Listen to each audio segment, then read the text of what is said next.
Something that I recently realized has changed my whole outlook on society, and it might just change yours. Did you notice that for the first time in history, humans are not born with a predetermined purpose, a sense of identity, an identity that they just put on like clothes when they are born and then continue onward throughout life? For modern times, I would even say as far as maybe 50, 100 years ago, every person was born with a very clear cut trajectory of their development through life, whether that may be professional development, personal development, family development. If you were born a king, chances are you would die a king. And if you were born a peasant, chances are you are dying as a peasant also.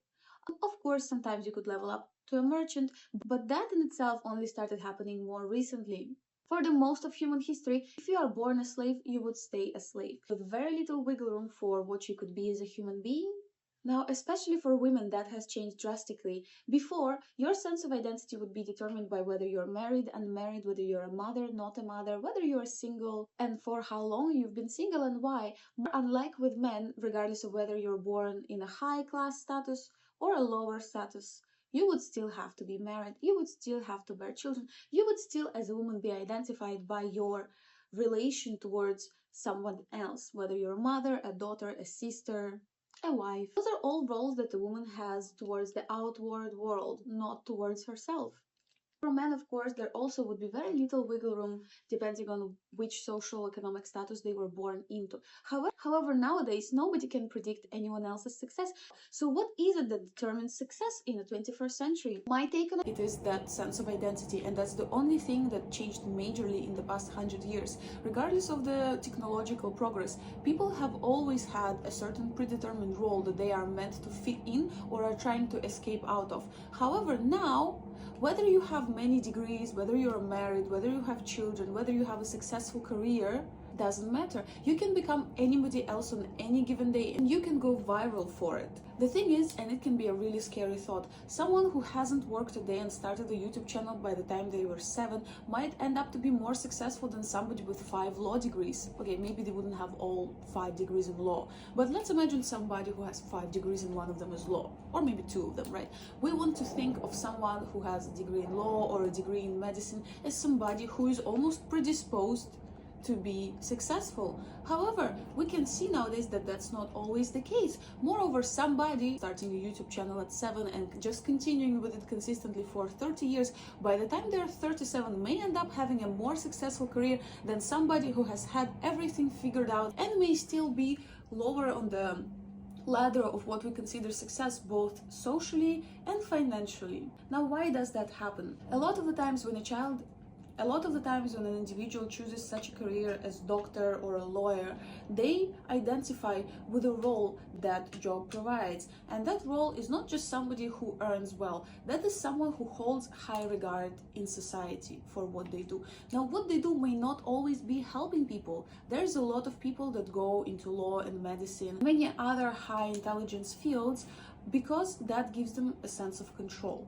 They get to tie their sense of identity to how many people they can control by performing their job, by performing in the role that they have selected for themselves. For the most of human history, people would associate roles that require governing of other people with some sort of level of authority, a level of confidence, a level of power, a level of respect and validation that you get from the rest of the people that do not live or work in that role. Potentially, a lot of lawyers and doctors are not people that are guided by altruistic ideals. Why do they do it? Well, many people have different narratives. They may tell themselves that they decided to become a doctor or a lawyer or some sort of political activist because they want to let other people be seen. They want to help other people. They want to bring justice into this world or a better level of care.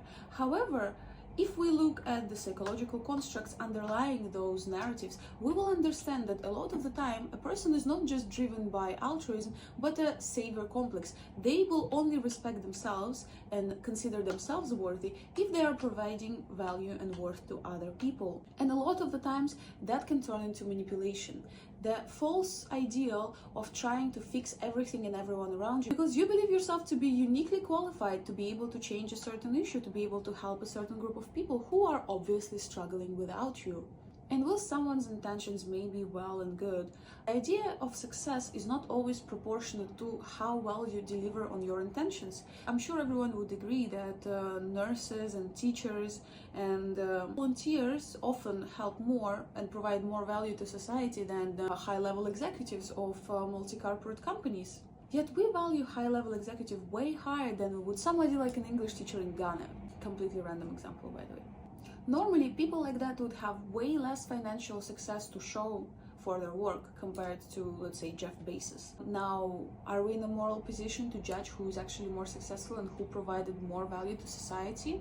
I'm going to lift that weight off my shoulders, and anyone who wants to can do it for themselves. However, the issue is that many of the people who would live authentically in 21st century, particularly by the time it's now 2026, have started noticing that maybe you don't need to go into those professions to actually bring value and become successful. And that's exactly what we're seeing today. Somebody who's just passionate about their craft, and that could be anything from knitting to threading to something that doesn't even involve any fabric whatsoever, can become successful overnight. Of course, it takes many nights of carving your craft and really believing in yourself up until the success shows up. But the thing is, that journey does not have to be a struggle. It does not have to feel like sacrifice. It doesn't have to feel like you're a working horse suffering to see the light of day that may never come. The thing is, if you bet on yourself, and self-belief actually has been scientifically shown to be the biggest predictor of success compared to any other characteristic you could have possibly thought of. So that self-belief, if you just bet on yourself and you start investing into the thing that brings you joy instead of investing into the thing that brings you suffering with a potential reward on the end, you might actually realize your identity much faster and succeed much better because you are actually so interested in what you're doing. Work never feels like sacrifice. Work never feels like work. It feels like something that you would just be doing for the sake of doing it, even if you didn't get paid. And that's how you can guarantee yourself success way more than any other way. If you just enjoy doing something that you're hoping to get some money from, and you would be doing it for free, congratulations. You might as well just have succeeded for life. Your identity needs to be grounded in the idea and the solid belief that even if everything doesn't ever work out in life the way you planned it or thought that you wanted it to work out, you would still be okay because you would be grounded in your core. And each one of you should decide for themselves what it is that makes up your core.